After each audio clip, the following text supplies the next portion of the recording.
खबर पद्म अवार्ड्स के गणतंत्र दिवस पर देश के अनोखे नायकों को पद्मश्री सम्मान से चुना गया। इनमें वो अनसंग हीरोज हैं जो साधारण भारतीय हैं लेकिन उनका काम असाधारण है। हमारे देश के भारत के कोने कोने से ऐसे ही हीरो को सरकार ने तलाशा, उन्हें सम्मानित करने का निर्णय लिया। इनमें ऐसे भी नाम हैं जो न सिर्फ अपने क्षेत्र में माहिर हैं बल्कि समाज के लिए उनके काम भी कमाल के हैं। इनके हाशिए पर बड़े पिछड़े दलित समुदायों से लेकर जनजातियों और दूरदराज के लोगों को शामिल किया गया है।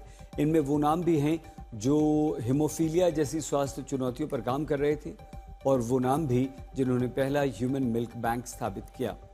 वो नाम भी हैं जिन्होंने भारत की स्वदेशी विरासत को संरक्षित करने, सीमावर्ती राज्यों में राष्ट्रीय एकता को बढ़ावा देने से लेकर आदिवासी भाषाओं, स्वदेशी मार्शल आर्ट को बढ़ावा दिया।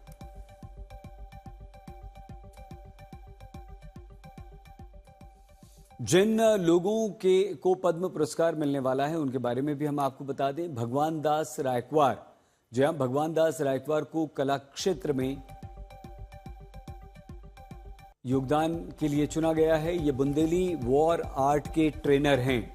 ब्रिजलाल भट्ट, इनके बाद ब्रिजलाल भट्ट जी का नाम आता है और अगले जो हैं उनके बारे में भी थोड़ी सी जानकारी हम आपको दे दें।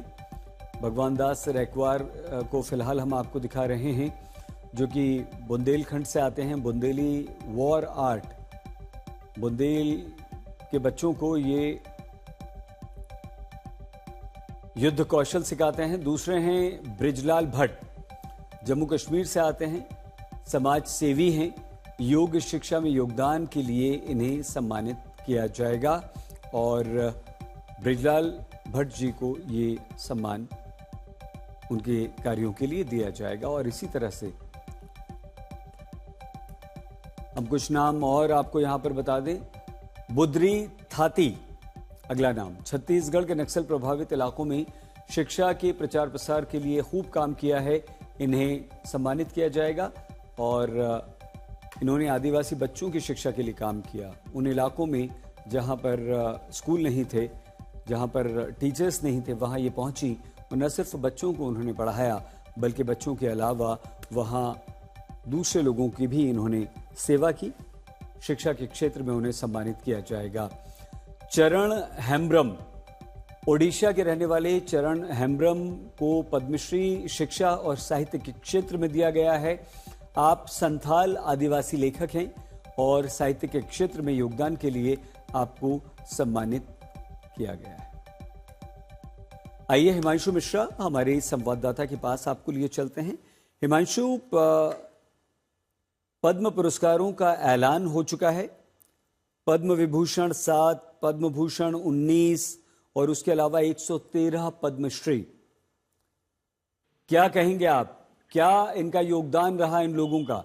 कैसे इन्होंने समाज के लिए, देश के लिए काम किया, सेवा की, जो आज इन्हें सबसे बड़े सम्मानों से पुरस्कृत किया जा रहा है? हिमांशु, देखिए सही 45 ऐसे लोग हैं जो अनसंग हीरोज हैं।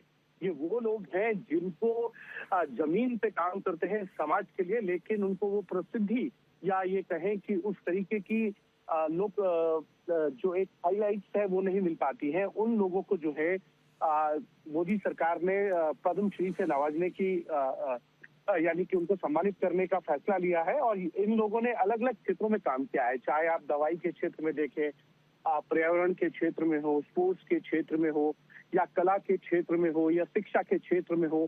तमाम ऐसे लोग हैं जिन्होंने अलग अलग क्षेत्रों में काम किया है। पहला जो ह्यूमन मिल्क बैंक है उसको स्थापित करने की बात हो, या अगर आप देखें बुनकर्स को जो है आगे लाके कैसे काम करना है, स्वच्छता अभियान को आगे बढ़ाने का जिन्होंने काम किया है। तमाम ऐसे लोगों को जो है 45 लोग जिन्होंने अलग अलग क्षेत्रों में काम किया है, देश के लिए वो योगदान दिया है कि जो उनको जमीनी स्तर पे काम करके लोगों को पुनरुत्थान किया है, जिन्होंने ट्राइबल्स यानी आदिवासी क्षेत्रों में काम किया है, समाज के उन हिस्सों में जाके काम किया है जहां तक सरकारें नहीं पहुंच पाती हैं, उनके लिए काम करना और उनके लिए आप पद्मश्री से सम्मानित करने का फैसला जो है, ऐसे 45 हीरोज हैं जिनके किस्से, कहानियां अभी तक जो है वो देश के लोगों की जुबान पे नहीं आई है। उनको इस सम्मान से जो है सम्मानित करने का फैसला मोदी सरकार का है। और 2014 के बाद से हम सब देखते हैं कि इस तरीके के अनसंग हीरोज जो हैं उनको इस तरीके के जो पद्मा अवार्ड हैं हिमांशु, उनसे सम्मानित समय की करने थोड़ी का सी काम कमी है, है। आपको रोक रहे हैं। हिमांशु मिश्रा हमारे संवाददाता जानकारी दे रहे थे पद्म पुरस्कारों के बारे में, जिन